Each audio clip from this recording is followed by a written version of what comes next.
All right, let's jump into some stories here. There's one right out of Indonesia that I found very, very concerning.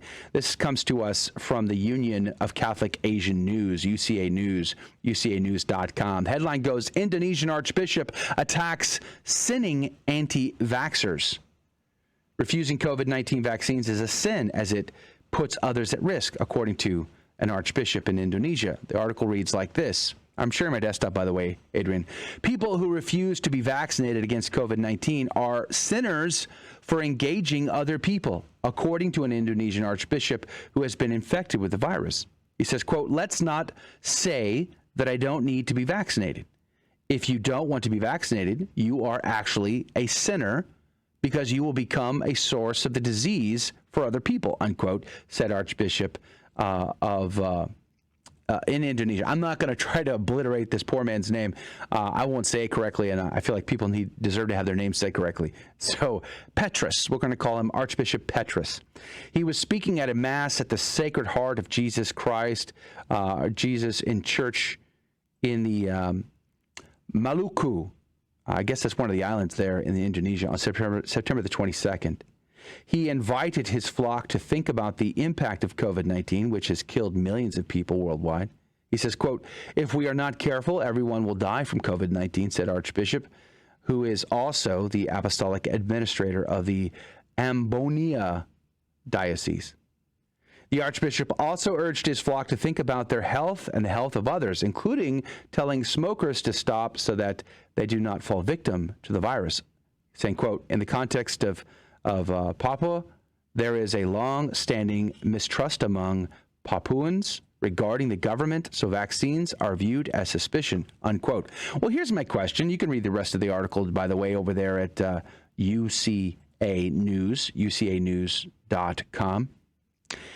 So if not getting the vaccine is because you have a religious informed conscience, then you have an exemption that because you don't want to participate in a medical treatment that is tainted with the aborted fetuses.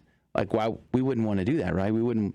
So, but if you had a religious exemption along those lines, so you're a sinner, if that's the case, Archbishop? So you mentioned smoking. Are you saying then that smokers are in fact sinners? Are they actually have to confess that in the confessional? I'm just curious.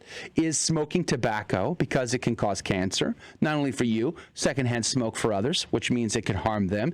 Do they have to confess that? What about people driving in their cars, looking at their phones, or texting and reading emails and such while they're driving? Are they in fact sinning because they're harming other people? Do they have to confess that in the confessional? I mean, I bet I can come up with a ton of examples that might fall one way or the other on that spectrum, right? Or even fall squarely in the middle, in the gray area. For instance, how about the flu?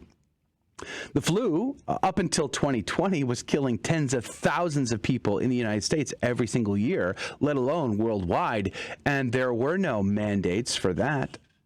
There were no calls for sinners or confession as a result to that. So I don't understand. I'm still at a loss here because of the disproportionality of the argument on one level. On another level, there's still the issue that remains about aborted fetal tissue being used in either research or development testing of most of these vaccines.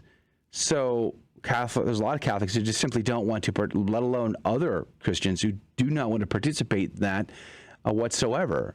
There's many bishops worldwide who would have a contrary opinion. So where are we at then? Where does that leave the lay faithful Catholic who has to make a decision? Because you have high-ranking prelates over here and prelates over here, and they are at odds with each other, and we're stuck in the middle with a lack of clarity. And everybody's picking and choosing sides. I mean, this is some good Catholic guilt, I think. Some good old-fashioned Catholic guilt going down here.